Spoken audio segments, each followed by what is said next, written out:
triomphe, rejoins le parti sans plus long. Citoyens, citoyennes, on vous court. Des citoyens propres dans une ville propre, nos enfants nous regardent. Pour l'honneur, pour servir, pour la gloire, nous avançons. Je suis un citoyen ordinaire. Citoyen, soldat, frère, père. C'est mon devoir de citoyen. Je n'ai fait qu'une voix. Sud Radio, les vraies voix qui font bouger la France, 19h-20h, les vraies voix citoyennes, Aurélie Gros, Stéphane Pellet. Comme tous les lundis, bienvenue dans les vraies voix citoyennes. Après une petite semaine de vacances bien méritées, ils sont de retour. On commence par les dames. Bonsoir Aurélie Gros. Bonsoir Philippe David. Vous êtes en pleine forme, Je manifestement. suis en pleine forme, mais je n'étais pas en vacances. Ah pardon, je croyais la que... citoyenneté n'est jamais en vacances et vu l'actualité, on n'a pas vraiment envie d'y être. Bah écoutez, alors question, faut-il mettre des congés payés à la citoyenneté? Il va falloir faire un sujet là-dessus. Bonsoir Stéphane Pellet. Et bonsoir à tous. Vous êtes en forme, vous moi aussi? Je suis en forme. Je rentre. Vous êtes content, l'OM a gagné hier soir? L'OM a gagné. US Go OM. C'est la nouvelle formule à la mode après les propos du président, comment dirais-je, qui s'est Américain. trompé. Le président Trump. Un mot, ça trompe énormément. Je sais, ce jeu de mots, je l'ai fait depuis longtemps. Alors, quoi de neuf pour le G500 citoyen après Le G500 citoyen n'a pas fermé, Sud Radio non plus. Non plus, non, Parce qu'on heureusement voit d'ailleurs. qu'en fin de compte, lorsqu'il y a une fermeture de chaîne, ça occupe beaucoup plus les médias que ce qui se passe dans la situation internationale. Alors, faut pas lancer Donc je Philippe, suis là. ravie. Non, je suis ravie de pouvoir entendre tous ces gens qui s'investissent, qui continuent à s'investir, tous ces gens qui portent des grandes causes sur les plateaux, à nos côtés et aux côtés de Sud Radio. Et donc, quoi de neuf? On continue. Étape culture, où Le on peut 29. s'inscrire le 29 mars au Théâtre Liberté, à côté de Toulon, le théâtre de Charles Berling, qui est un de nos ambassadeurs, où on va parler justement de la reconquête de l'exception culturelle qui est en mal en ce moment. Et je pense que la culture est très en mal avec le manque de budget. On va parler de tout ça avec plein d'acteurs culturels, avec des citoyens engagés. Voilà, ça va être hyper intéressant. Donc tout le monde peut s'inscrire sur www.idéal-citoyen avec un s.fr. Et donc vous avez retenu idéal au singulier citoyen au pluriel.fr. Allez, au menu ce soir, chaque année en France, près de 160 000 enfants sont victimes de violences sexuelles et 12 millions de personnes vivent avec un handicap. Face à ces réalités, des associations agissent pour briser les silences et construire une société plus inclusive. La première que nous allons recevoir sont les Papillons, une association qui installe des boîtes aux lettres dans les écoles et clubs sportifs pour permettre aux enfants victimes de violences de se confier en toute sécurité. Laurent Boyet, président, sera avec nous ce soir. Ensuite, nous aurons CAPSA, un collectif qui promeut le sport inclusif en réunissant des personnes en situation de handicap et des valides pour changer le regard sur le handicap à travers des actions de sensibilisation et des événements sportifs. Riyad Salem, qu'on connaît bien, fondateur, sera avec nous pour en parler. Une émission donc pour libérer la parole et ouvrir la voie à une société plus juste et inclusive. Les vraies voix Sud Radio. Et on commence avec vous, Aurélie Gros, pour cette association Les Papillons. Eh ben oui, on l'a dit, 160 000 enfants sont victimes de violences sexuelles en France. Pourtant, la plupart d'entre eux restent silencieux. C'est compliqué de briser, en fin de compte, ce tabou. Et je suis particulièrement ravie d'accueillir Monsieur Boyer aujourd'hui. David Boyer aujourd'hui. Aujourd'hui avec nous, qui est président de l'association Les Papillons et qui permet justement de briser ce tabou, de briser ce silence et de libérer la parole. Et Dieu sait que l'actualité lui donne raison. Oui. L'actualité assez dégueulasse que on peut même dire glauque, dans certains endroits. Voilà, oui. Et c'est vraiment un plaisir, David, de vous avoir avec nous ce soir. Donc racontez-nous un petit peu le début de cette association et comment c'est né, Les Papillons. Les papillons s'envolent, sont beaux, sont colorés. Et merci en tout cas d'être avec Laurent nous. Boyer, hein, comme l'animateur de radio, de Oui. télé. Hein. Voilà, Pardon. c'est ça. Et toutes nos excuses pour ces confusions de Pas prénoms. grave. Voilà. C'est pas Mais grave. ça s'écrit avec un T et Laurent Boyer, que je connais quand même un peu, Bienvenue, c'est Laurent. avec un R. Ah, on vous écoute, Laurent. Exactement. Bonsoir, merci en tout cas de ces mots très gentils. L'association Les Papillons, elle est née de mon histoire, puisque moi-même j'ai été victime de viol dans mon enfance, de l'âge de 6 ans jusqu'à l'âge de 9 ans, viol par mon frère. Et lorsque j'étais victime, j'étais dans l'incapacité de dire en fait ce qu'il me faisait, mais je l'écrivais dans une sorte de journal intime. Et moi, il m'a fallu 30 ans pour trouver le courage, la force de libérer ma parole. Et je l'ai fait à l'époque par ce que j'aime le plus, c'est-à-dire écrire.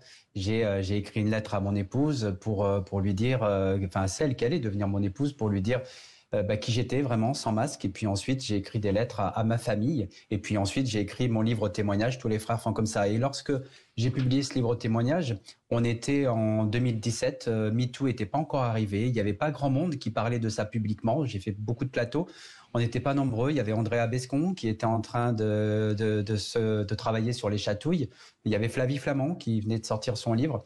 Et puis donc, il y a beaucoup de monde qui est venu à moi et on m'a dit, il faut faire une association parce que les gens vous identifient. Mais je voyais pas trop à quoi je pouvais me rendre utile dans une association. Moi qui suis à Perpignan, comment je pouvais faire, qu'est-ce que je pouvais apporter. Et puis, c'est en intervenant derrière une émission de télé sur France 5, Le Monde en face, où une petite fille qui témoignait dans un documentaire choc contre son grand-père. On suivait un petit peu sa libération de parole, mais surtout le procès, puisqu'elle avait le courage de déposer plainte. Et cette petite fille, elle disait dans ce documentaire à quel point elle aimait les papillons, elle aimait leur humeur, leur couleur. Et moi, sur le plateau du Monde en face, je me suis dit, c'est ça en fait. Quand on est victime, on est prisonnier. Et finalement, quel que soit les faits pour lesquels on est victime, on est prisonnier de notre silence, un peu comme dans une chrysalide, alors que tout ce qu'on veut, c'est libérer nos paroles, prendre notre envol et devenir les papillons. Et je me suis souvenu que j'avais été, moi, un enfant victime et qu'il y avait 2 endroits où j'étais en capacité de demander de l'aide sans oser la demander, en fait, parce que c'était trop dur. C'était mon école et mon club de football.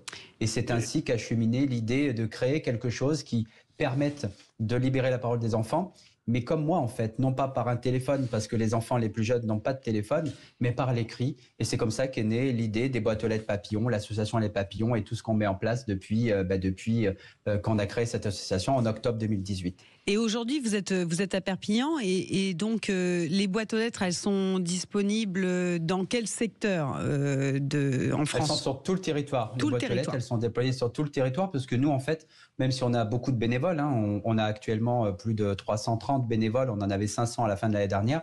En fait, on signe des conventions et on a notre process qui est construit avec les municipalités. Donc, ça nous permet de pouvoir être sur tout le territoire. Nos bénévoles sont là pour présenter le dispositif aux responsables territoriaux. Mais c'est vraiment en partenariat avec les municipalités qu'on a construit notre process. Et ce qui fait qu'aujourd'hui, on en est à plus de 450 boîtes aux lettres sur tout le territoire. La première boîte aux lettres a été posée en mars 2020. Et je suis quand même heureux de voir qu'on arrive à grandir d'une façon exponentielle, mais réfléchie, parce que le but, c'est pas de poser des milliers de boîtes aux lettres sans pouvoir traiter les mots que les enfants nous écrivent. Il y a une question qui se pose. Vous avez été victime au sein du cocon, on va dire ça comme ça, familial. Vous avez mis des boîtes à lettres dans tous les... vous en mettez dans de plus en plus de clubs sportifs, établissements scolaires, etc. La parole se libère de la même manière quand c'est par exemple dans le milieu scolaire ou associatif ou dans le milieu familial ou pas ? C'est à peu près pareil. On a voulu mettre des boîtes aux lettres dans le monde scolaire et dans le monde sportif parce que les enfants ne sont pas dans les mêmes dispositions, justement, selon qu'on est dans le temps scolaire ou dans le monde ou dans le temps sportif.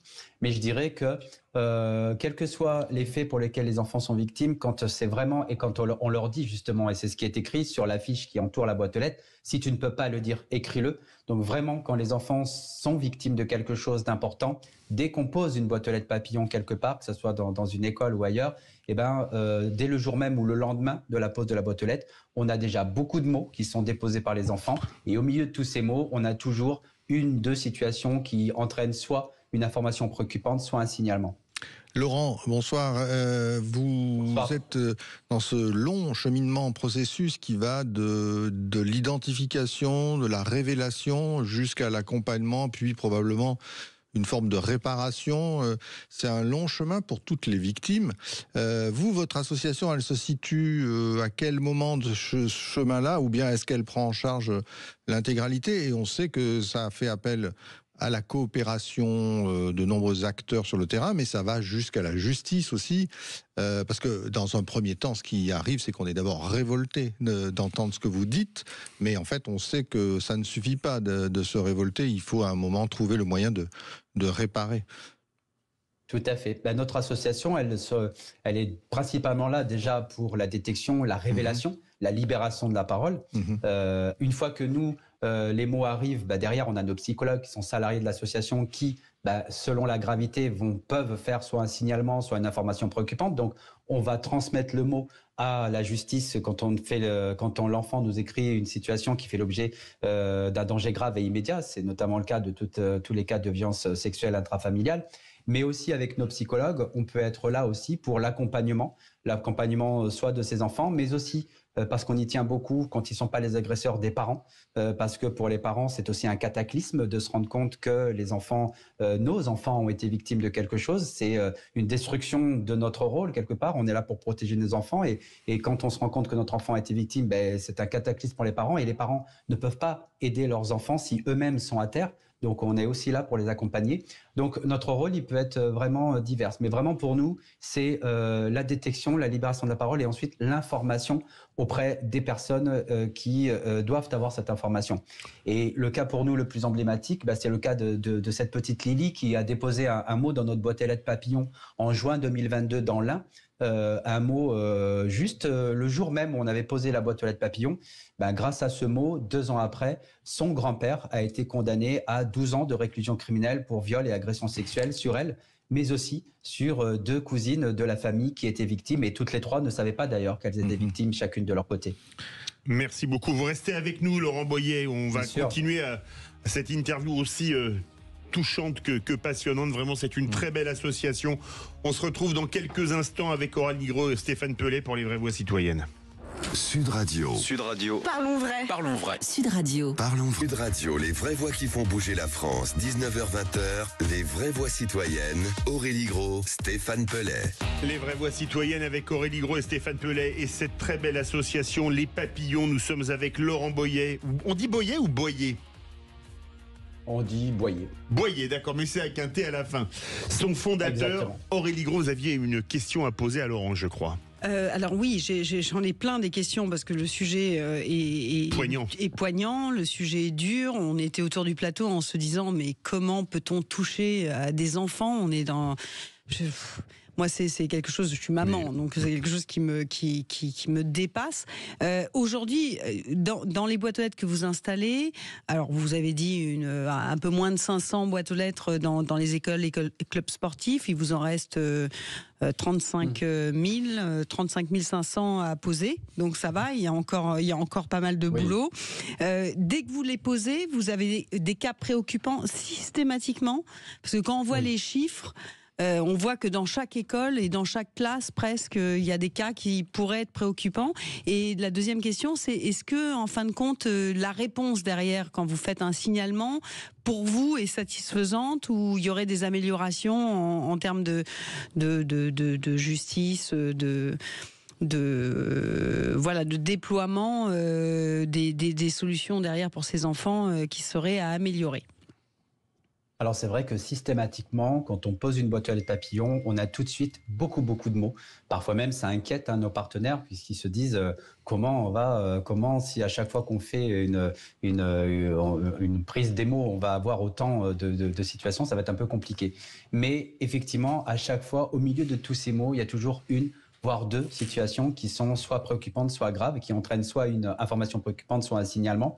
Parce qu'en fait, ces enfants, ils ont bien compris à quoi servait la boîte aux lettres, c'est-à-dire ce qu'on a voulu en faire, c'est-à-dire une main tendue vers ces enfants qui espéraient qu'on leur tende cette main sans oser la demander. Je reprends le cas de Lily, la sensibilisation, puisque quand on pose une boîte aux lettres, il y a un temps de sensibilisation qui est fait aux enfants, on leur explique, on leur parle des différentes formes de violence, on leur explique à quoi vient servir cette boîte aux lettres qu'on installe dans leur école. Elle n'avait même pas eu en fait cette sensibilisation, mais rien que l'affiche qui reprend un petit peu, d'une part, les différentes formes de violence et d'autre part, sur le côté de l'affiche, ce à quoi sert cette bottelette. Rien que ça lui a suffi à comprendre et elle a saisi cette main tendue. Donc oui, tout de suite, c'est quelque chose qu'on sait. Dès qu'on pose une bottelette, beaucoup de mots et au milieu des situations un peu compliquées. Et je dirais pour votre deuxième question, la force de notre dispositif, c'est que quelque part, aucun adulte ne vient travestir la parole de l'enfant. C'est-à-dire que quand on fait une information préoccupante, mais qui plus est un signalement au procureur de la République, on envoie le formulaire de signalement, etc. Mais on envoie avec ce formulaire le premier scan du mot qu'on a reçu. Et on demande d'ailleurs ensuite à recevoir l'original. Donc, le mot de l'enfant part immédiatement avec notre signalement. Et ces mots d'enfants, quand on voit leur âge, quand on voit leur écriture tremblante, mais quand on lit un petit peu ce qu'ils écrivent, ça a une force incroyable. Et effectivement, systématiquement, nous, quand on fait un signalement au procureur de la République, on le sait puisqu'on est contacté par les services de police ou de gendarmerie, il y a une enquête qui est diligentée derrière. Et nous, on n'est malheureusement pas au courant de ce qui se passe ensuite, sauf si la famille nous contacte. Mais on sait qu'il y a toujours des ouvertures d'enquête, il y a toujours un suivi qui est fait par la justice. Et quand on lit notamment les ordonnances de renvoi qui sont faites sur des dossiers qui viennent de l'association Les Papillons, on voit justement dans les ordonnances de renvoi toute l'importance des mots qui sont écrits par les enfants en disant que ce qui est écrit ne pouvait pas être dicté par un adulte parce que seul un enfant pouvait écrire ces mots-là. Donc je pense... ce qui manque, c'est que ce qui vient souvent travestir tout ça, c'est qu'il y a beaucoup d'adultes qui rentrent entre la parole de l'enfant du début et ce qui arrive à la justice. Et c'est là où souvent ça perd la nature de la force de ce que l'enfant dit. Stéphane Pellet, alors justement, vous avez donc mis en place cette très belle idée donc sur un mal qui est pourtant profond et qui nous horrifie quand même tous, mais vous avez mis une très belle idée, cette idée de faire sortir la parole grâce à des mots déposés dans des boîtes aux lettres, on l'a dit. Sans filtre. Sans filtre, exactement. Mais quel regard vous avez maintenant sur le reste du processus et notamment le rôle de la justice? Parce que forcément, vous allez faire sortir de plus nombreuses affaires. Or, on sait qu'on est, je sais pas, Philippe David sait tout par cœur, lui, donc il va savoir, classement OCDE des moyens pour la justice, on est 25e. On est au niveau de la Slovénie, je crois, à peu près, oui. Oui, mais soyez pas c'est joli, la Slovénie. Désagréable avec la Slovénie, c'est pas, je vois pas le rapport. Non, mais je sais, en tous les cas, on est mal placé, on n'a pas beaucoup de moyens. Or, vous allez avoir de nombreuses affaires qui vont sortir. Et qu'est-ce qu'on reproche à la justice? C'est qu'elle est très lente. Alors, quand on la critique, on dit lente. Les magistrats eux-mêmes disent qu'elle est très longue. Bon, mais c'est à peu près la même chose quand même. Comment vous voyez les choses? Parce que est-ce qu'il y aurait d'autres manières de remédier, ou est-ce qu'imparablement, il faut en finir, il faut arriver à des ordonnances et donc à des décisions de justice? Moi, c'est ma crainte en fait. Ma crainte, c'est qu'effectivement, à quoi ça sert qu'on se batte pour faire libérer la parole si derrière, c'est pour ça que nos psychologues suivent toujours ce qui se passe, si derrière, il n'y a pas de prise en compte par la justice, il n'y a pas de prise en compte par les services sociaux. Je pense que malheureusement, il faudrait en passer par plus de moyens pour la justice, plus de magistrats. Il faut aussi travailler énormément sur la prévention. Apprendre aux enfants à être des adultes différents, à leur parler de ces rapports au corps, des notions d'intimité, mon corps m'appartient, les notions de consentement. Il n'y a pas de mystère. Il faut construire des adultes différents que ceux qu'on a actuellement, et pour ça, il faut les prendre dès le plus jeune âge. Il faut expliquer tout ça aux enfants. Il faut aborder ces questions-là avec les enfants. C'est là que tout se joue. C'est vraiment une question d'éducation. Si on veut parvenir à endiguer tout ça, là on est face à des phénomènes, malheureusement tous les jours on est face à des faits divers. Moi-même, vous le disiez tout à l'heure, c'est horrible. Tous les jours, je crois avoir lu le pire, et tous les jours je lis encore pire que ce que j'ai encore lu. Et alors justement, petite question plus personnelle, vous conservez une forme de beauté dans vos rêves avec tout ce qui vous est arrivé, mais aussi en prenant en charge, au travers de votre association, les maux des autres? Moi, j'arrive à me dire qu'il faut transformer le plan en or. Et en ce qui me concerne, pour moi, ce que je fais, j'essaye de donner du sens à mon insensé, parce que vivre ces violences quand on est enfant, ça n'a pas de sens. C'est insensé. Et j'essaye de donner du sens. Et oui, j'arrive à me dire que avec ce qu'on met en place, bien sûr qu'il va y avoir les blessures, mais on va parvenir à les faire se refermer le plus tôt possible pour que ces blessures deviennent des cicatrices qui vont continuer à nous piquer. Faut pas se leurrer. Ça s'efface pas, ce genre de cicatrices. Mais plus vite on va pouvoir transformer les blessures en cicatrices et mieux on va pouvoir finalement continuer à grandir et on aura autant de chances que les autres face à la vie et on pourra vivre aussi, nous aussi, des histoires d'amour. Donc c'est ce qu'on essaie de faire avec les papillons, c'est faire en sorte de libérer la parole le plus vite possible pour qu'effectivement les enfants puissent devenir des papillons et prendre leur envol comme tout le monde. Laurent Boyer, vous mettez ça dans les écoles à partir de l'école primaire parce qu'avant les enfants ne savent pas écrire, mais c'est quand même des choses très dures à verbaliser. Les enfants arrivent à écrire ce type de choses à partir de quel âge? CE2, CM1, 8 ans, 9 ans? Peut-être des dessins. Les enfants, effectivement, j'allais le dire, peuvent nous faire des dessins. L'un des tout premiers mots qu'on a reçu dans la première boîte aux lettres qu'on avait posée, on a reçu ce mot 3 jours après. C'est effectivement un enfant qui avait 7 ans, 6 ans, je crois, et qui nous avait fait un dessin d'une grande personne avec des bonhommes allumettes, avec une plus petite personne à côté. Il avait mis 2 prénoms, dont le sien. Il y avait une flèche qui allait de l'adulte jusqu'à ses parties intimes à lui. Donc, il n'y avait pas d'autre mot que ça. Là, ça nous a permis de comprendre. Très tôt, finalement, les enfants, avec leurs propres mots, arrivent à nous écrire ce qu'ils subissent. Et parfois, ils le font avec une écriture phonétique, donc c'est compliqué. Quand on reçoit le mot comme ça, c'est compliqué. Si on le lit à voix haute, on comprend, parce que c'est une écriture phonétique. C'est un gros travail qui est fait par nos psychologues. Mais très tôt, en fait, les enfants, quand il y a quelque chose qui ne va pas, ils nous l'écrivent. Il faut juste, et toutes les affaires le révèlent, les enfants, finalement, à chaque fois, ils ont parlé, ils ont dit les choses. Il faut juste que les adultes en face soient en capacité de les écouter, de les entendre et de les écouter. Riyad Salem veut intervenir. Alors, je suis un petit peu sonné parce que j'entends et j'ai juste envie de vous dire aussi. Bravo et merci parce qu'on a tous été enfants et pour certains d'entre nous, on a eu la chance de ne pas vivre ça, même si on a vécu d'autres problèmes dans notre vie. Mais je pense que ce que vous faites aujourd'hui, c'est fondamental, c'est tellement vital et je trouve qu'on ne donne pas la parole assez à ces guerriers du cœur, qui se battent tous les jours pour que des enfants puissent grandir.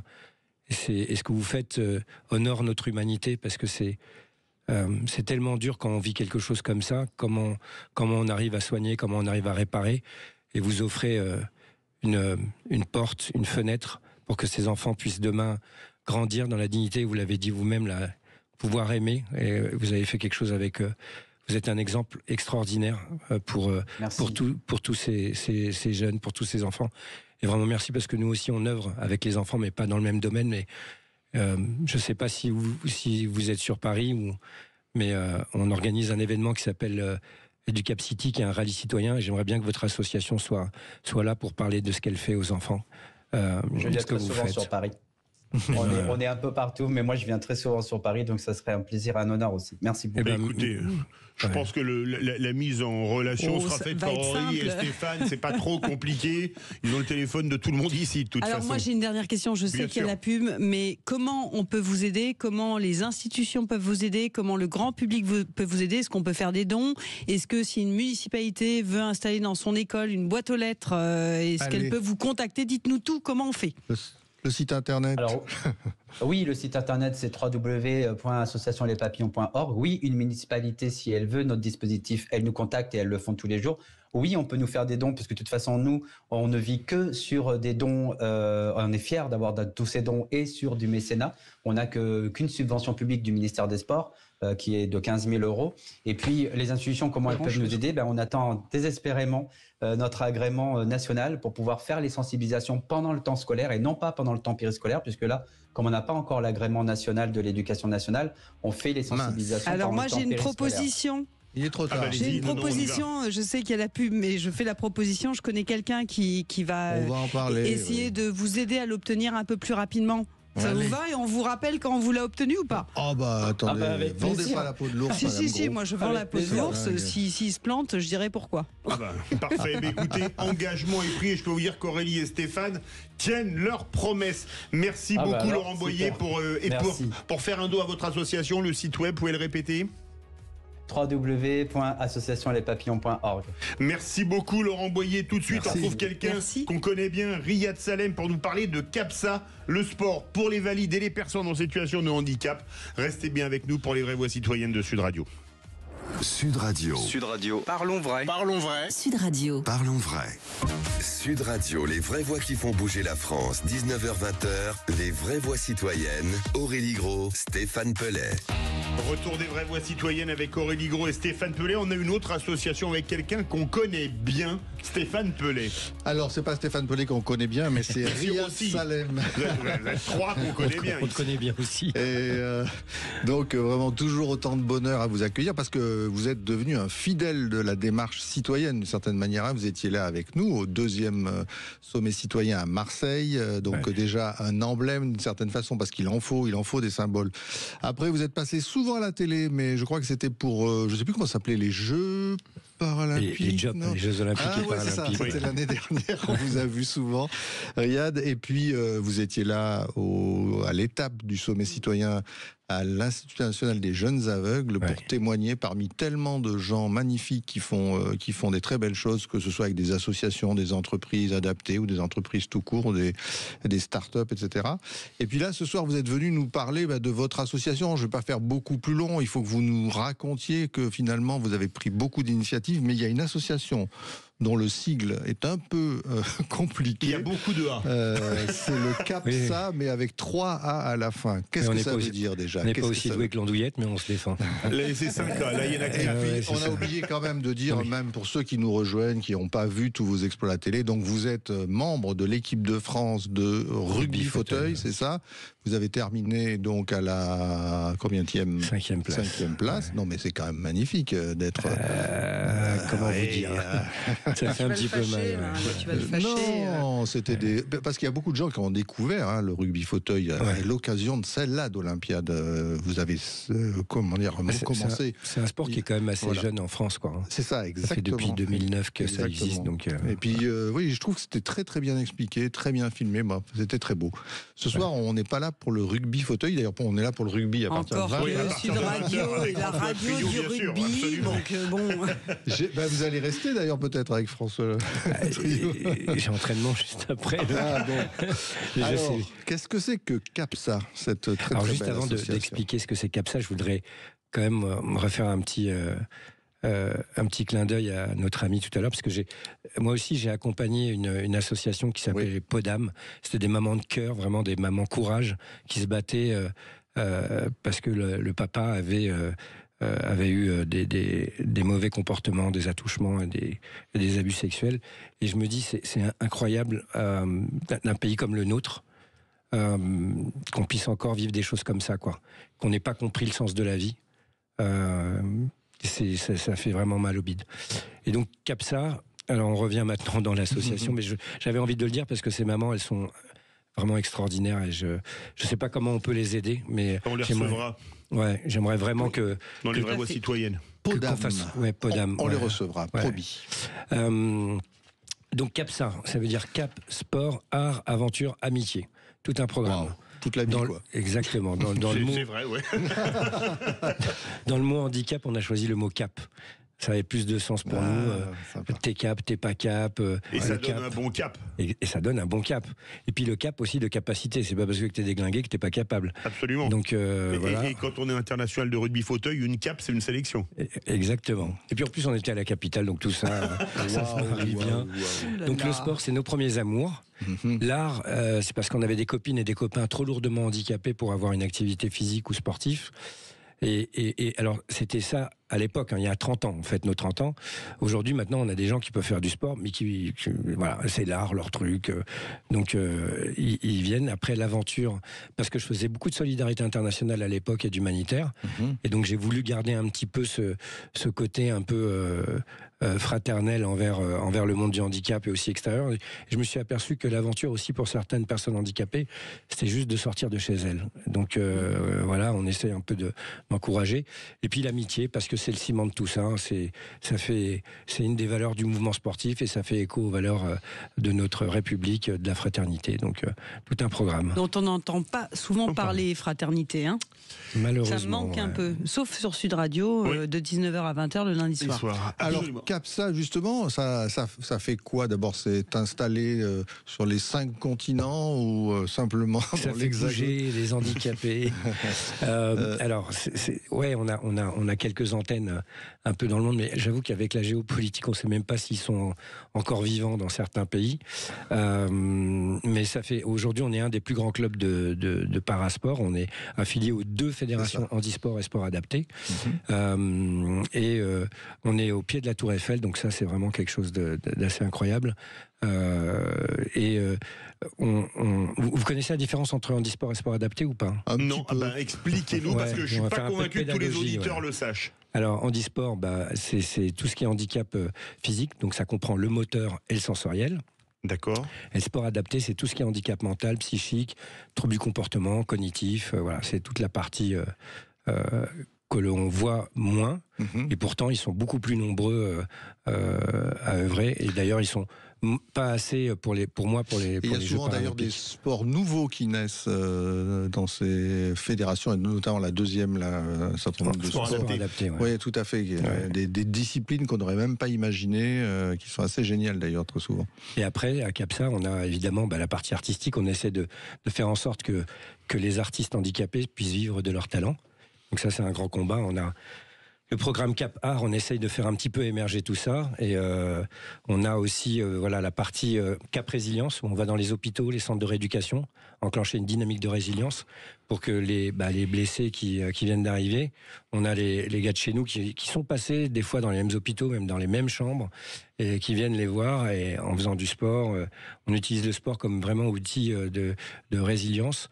Et les gars, ils voient le gars arriver avec sa voiture, bosser et tout ça. Donc ça leur permet à un moment donné de se projeter aussi dans l'avenir, parce qu'on sait qu'on a besoin d'avoir des exemples dans la vie, d'avoir une projection, parce que si une partie de notre corps ne fonctionne plus, c'est compliqué de voir le futur. Donc là, on essaye d'amener cette vision du futur. On sait très bien que en arrivant la première fois dans l'hôpital, les gens sont un petit peu sonnés, un peu KO. C'est mais clair. 2-3 ans après, vous les voyez débarquer et là vous dites ça y est, ça c'est gagné. On a un autre programme aussi qui est beaucoup axé sur la jeunesse. Donc c'est les Educap City. Donc c'est 2 dispositifs. Un dispositif où on va dans les écoles, on fait de la prévention, de la sensibilisation et la promotion des différences. Et on a le rallye citoyen, c'est un tour de France de la citoyenneté. Et là, on essaye d'expliquer aux enfants le patrimoine de leur ville, l'histoire de leur ville, les valeurs de leur pays, et de comprendre tous les acteurs de la cité. Et ça, c'est de la citoyenneté pure et dure. Hein. Et voilà, donc ils vont aller aussi bien à la mairie que dans un commissariat, que dans une entreprise, dans une association. Et c'est vraiment extraordinaire parce que aujourd'hui, on est beaucoup sur les réseaux et c'est devenu le premier éducateur de nos enfants. Et nous, on a envie de créer une connexion réelle, physique, avec un dialogue pour dissoudre un peu tous les préjugés, parce qu'on sait très bien que malheureusement aujourd'hui, quand on parle de quelque chose, on le réduit. Vous voyez, la première question que les enfants posent aux policiers, c'est combien de personnes vous avez tuées? Pourquoi? Parce que dès qu'il y a une bavure, on en parle à tire-larigot, et dès qu'ils regardent une série américaine, ça flingue de partout, ça tue tout le monde, et les policiers répondent avec beaucoup de sagesse. Je suis un gardien de la paix et je n'ai jamais tué personne, et je ne tuerai peut-être jamais personne. En tout cas, je le souhaite. Donc voilà, il y a ce dialogue qui est simple, qui est direct avec les enfants, et surtout que les enfants comprennent que demain, c'est eux qui seront aux commandes de cette cité, de cette ville, de ces métiers.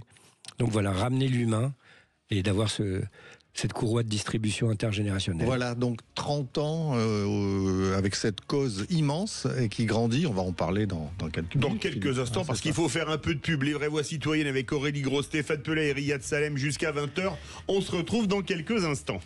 Sud Radio, c'est vous qui donnez le ton. Tout le monde peut appeler, donner son avis, qui plaise ou qui plaise pas. L'important, c'est d'essayer de rester constructif et j'aime bien l'esprit qu'il y a chez vous. Ouais.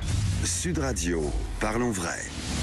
Sud Radio, les vraies voix qui font bouger la France, 19h-20h, les vraies voix citoyennes, Aurélie Gros, Stéphane Pellet.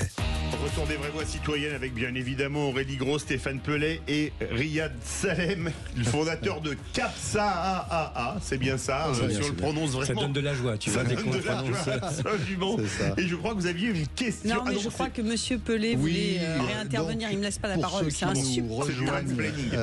Pour ceux qui nous rejoignent en dehors d'Aurélie Gros sur le plateau, il y a Riyad Salem qui est donc fondateur, président, je ne sais pas qu'est-ce qu'il faut dire. Fondateur, il y a 30 ans de CAPSA. L'important, c'est de passer le pouvoir pour continuer à pouvoir faire, pas juste à voilà, c'est champion, en tous les cas, dans l'équipe de France de rugby fauteuil, qu'on a vu donc, dans les Jeux en 2024, etc. J'étais dans le comité d'organisation aussi. Qui était dans le comité d'organisation, qui nous rejoindra à Lille pour les 12, 13, 14, puisqu'il sera un de nos invités d'honneur du sommet citoyen, donc dans la table ronde qu'on appelle chez nous table des négociations, où on va prendre un certain nombre de résolutions.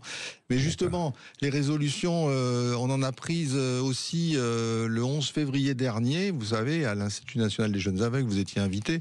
Ouais. Qu'est-ce que vous avez d'abord retenu rapidement de ce moment fort, là, avec tout un tas de jeunes notamment, mais aussi, qu'est-ce que vous retenez des 20 années passées avec... Est-ce que ça avance? Vous qui avez démarré votre action il y a 30 ans, donc bien avant la loi de 2005. Alors oui, ça avance, un peu comme dans la justice, ça avance des fois, alors trop longuement ou trop lentement, je sais pas. On a perdu aussi des combats, hein. C'est, avec la loi Elan, on est passé de 100% de logements accessibles à difficilement 20%. Donc il y a des choses comme ça qui sont un petit peu difficiles. Moi, ce que j'ai envie de dire sur cette loi, c'est qu'elle a impulsé une dynamique au sein des entreprises, ce qui a permis franchement de créer pas mal d'emplois. Aujourd'hui, à peu près plus de 85 ou 87%, je ne sais plus, des grandes entreprises qui embauchent des personnes handicapées et les petites entreprises aussi. Et donc je me dis qu'il faut rester dans cette dynamique-là. Et il y a des choses qui vont évoluer parce qu'évidemment, une loi qui a 20 ans, elle avait été montée à une époque, on n'avait pas toutes ces technologies, l'IA, tout ça, donc je pense qu'elle doit évoluer. Alors je pense pas qu'il faille changer, refaire une nouvelle loi, mais un peu la dépoussiérer. Et je vois qu'aujourd'hui, les parlementaires ont créé un site pour que les personnes handicapées puissent exprimer leurs remarques, leurs besoins, leurs visions. Et je pense que ça, d'avoir ouvert à ce niveau-là aussi cette intelligence collective pour co-construire, c'est l'avenir de cette loi. Oui, il y a beaucoup de choses, mais il faut continuer à se battre parce que je pense que la loi, vous savez, c'est quelque chose d'ancré, d'important. C'est ce que je dis toujours quand je suis dans des grandes messes. Je leur dis, écoutez, le problème qu'on a avec la loi sur le handicap, c'est que toutes les lois qui ont existé ont toujours commencé par une phrase qui me terrifie, c'est « en faveur d'eux ». Et alors, est-ce que c'est un droit ou est-ce que c'est une faveur? Donc il faudrait maintenant éviter de mettre ce mot-là en avant, parce que c'est un droit. Et il faut l'assumer pleinement. Il faudra en passer par l'article 1 de la Constitution, on l'a déjà dit l'autre fois. C'est insupportable. C'est un peu le mien aussi. Vous allez devoir payer des droits d'auteur, faites attention. Et surtout, encourager. Et moi, ce que j'aimerais, c'est un appel un petit peu à tout le monde du handicap, c'est que dès qu'il y a une loi qui existe, soyons ensemble pour faire de la pédagogie, pour accompagner, au lieu d'être en opposition avec les entreprises, les collectivités, les machins. Solidaire. Comment on fait pour que cette loi-là, elle existe? Moi, j'étais pas d'accord au début sur la loi en 2005, quand on avait commencé à travailler en 2002 sur des trucs, et je disais, mais pourquoi on va diviser la solidarité nationale en solidarité départementale? Donc pour moi, c'était complètement stupide, et ces maisons départementales du handicap. Donc maintenant, je me dis, on a ça. Comment on fait pour que on fasse vivre ces maisons, qu'on fasse en sorte que le handicap, on arrive à faire évoluer les choses, et que surtout, on comprenne que ce qui est fait pour les personnes handicapées, c'est fait pour monsieur et madame tout le monde. Bien sûr. Et on a l'héritage des Jeux paralympiques maintenant. Exactement. Et je pense qu'il faut peut-être profiter aussi de ce moment-là pour continuer à porter toutes ces résolutions-là et être de plus en plus solidaires et pas en opposition chacun dans nos précarés, mais plus ensemble. On parlait de fraternité tout à l'heure. Je pense que c'est un beau message même dans le milieu du handicap. Absolument, ça a multiplié les vocations pour les fédérations handisport, pour les personnes en situation de handicap d'aller faire du sport, du rugby comme vous, du basket ou du du tennis ou ce que vous voulez, bien sûr. Hein. Alors, on a eu plus de 20% d'augmentation de licenciés. Ah bah c'est bien déjà, oui. C'est énorme. C'est pas rien, le oui. seul problème, c'est que les infrastructures ne suivent pas et que beaucoup d'associations n'étaient pas prêts à absorber. On est obligé de refuser, alors, vraiment malheureusement. Et là, il y a un programme avec le comité paralympique de faire des clubs inclusifs. Et ça, je pense que ça va être une solution que le milieu ordinaire accueille le monde extraordinaire des personnes handicapées en leur sein, quoi. Alors moi, je voulais revenir sur Cap Culture, Cap Art. Pardon, excusez-moi. Non mais tu peux. Art. C'était pour faire les 3 Mais arts. c'est la culture quand même, mais oui, c'est Cap sûr, Art. Donc, vous avez besoin de quoi? Parce que vous avez des artistes, ils ont besoin de visibilité. On sait que c'est difficile. Déjà, être artiste, c'est difficile. Vous cherchez des lieux d'exposition, parce qu'il y a plein de municipalités qui cherchent des artistes de talent, et je ne doute pas que les artistes qui sont dans ton association sont exceptionnels. Alors, on cherche aujourd'hui d'avoir une forme de reconnaissance parce qu'on sait qu'il y a des appels d'offres. On a envie d'accompagner aussi la cité, le monde qui construit la ville aujourd'hui. On a des artistes qui pourraient accompagner des collectivités ou des bailleurs sociaux. Donc voilà, il faudrait qu'on puisse, je sais pas, rentrer dans ces circuits, d'avoir, je sais pas quel type d'agrément, quel type de reconnaissance pour faire travailler ces personnes handicapées. Oui, c'est de se faire connaître aussi, puisque nous, on a un de nos ambassadeurs du G500 et du Sommet citoyen, qui est Madechène, qui est une personne en situation de handicap et qui fait des œuvres. C'est un grand artiste chinois. Très très grand artiste chinois. Les Étoiles, qui avait été un mouvement de rébellion contre le pouvoir chinois à l'époque, qui fait qu'il est venu se réfugier en France. Madechène, donc qui expose dans toutes les grandes galeries. En tout cas, moi, je fais une proposition, c'est qu'on puisse, en tout cas, aider à promotionner ces artistes, à les inviter vis-à-vis de certaines collectivités territoriales, à les exposer et qu'ils soient présents, s'ils le souhaitent, au G500, puisqu'on a une grosse étape culture et que la culture fait partie de ce qu'on met en avant et qui peut réconcilier une société aussi. Donc on ne laisse pas de côté, mais et les exposer, puisqu'il y aura beaucoup Alors, de au mois de juin, on aura une super belle exposition. On a une galerie éphémère qu'on monte au Salon Autonomique début juin à Porte de Versailles. Porte de Versailles, c'est pas loin, oui. Ouais, c'est juste à côté. Et franchement, vous allez voir. On y était au Salon de l'Agriculture la semaine dernière, alors on connaît bien. Donc voilà, moi ce que j'aimerais, c'est que vraiment l'artiste passe devant le handicap, le talent passe devant le handicap, et souvent on nous remet le handicap devant nous. Et donc c'est un peu compliqué. Alors, c'est d'où l'éducation. Justement, pour nous aider encore à mieux connaître votre travail, 2 questions, Riyad Salem. La première, racontez-nous le rallye que vous lancez de camp à camp, où, etc. Et puis dites-nous quand même 2 mots de l'association de manière générale, sa structure, comment elle fonctionne, comment on la rencontre sur le terrain. Alors, ça commence au mois d'avril. C'est un tour de France, on est dans une petite trentaine de villes en France. Ça va de Strasbourg à Montpellier, en passant par Pornic. Bon bref, je vais pas toutes les citer, mais je vous enverrai la liste.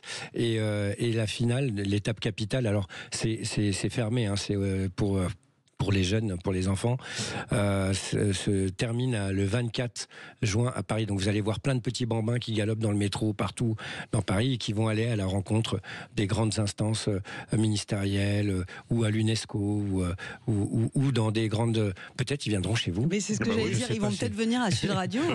Ou vous allez faire un studio là-bas et vous allez interviewer les enfants. Ah, ça nous arrive à la Porte de Versailles, on a fait plein de salons là-bas, notamment la semaine dernière. Un rallye avec une trentaine d'étapes en France. Voilà. En fait, la prochaine, la première. Là, début avril, à Issy-les-Moulineaux, juste à côté. Issy-les-Moulineaux, très bien. Donc, ça, c'est génial. Et puis alors, cette association, puisqu'il nous reste plus beaucoup de temps. 1 minute 30, comment est-ce qu'on peut vous aider, Riyad Salem? Racontez-nous comment elle est installée partout en France. Où est-ce que vous êtes en France, etc. Alors là, je vais juste vous parler de Paris, parce que je vous avoue que je suis venu là et j'ai pas préparé mon dossier, je sais que c'est pas bien.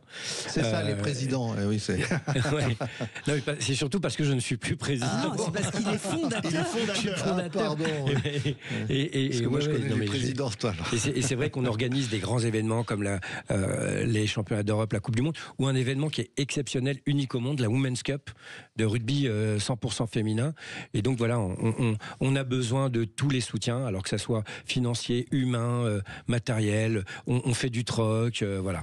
Et alors comment on peut faire un don et pour vous aider. On va sur quoi? Alors sur Hello Asso, sur www.capsa.net.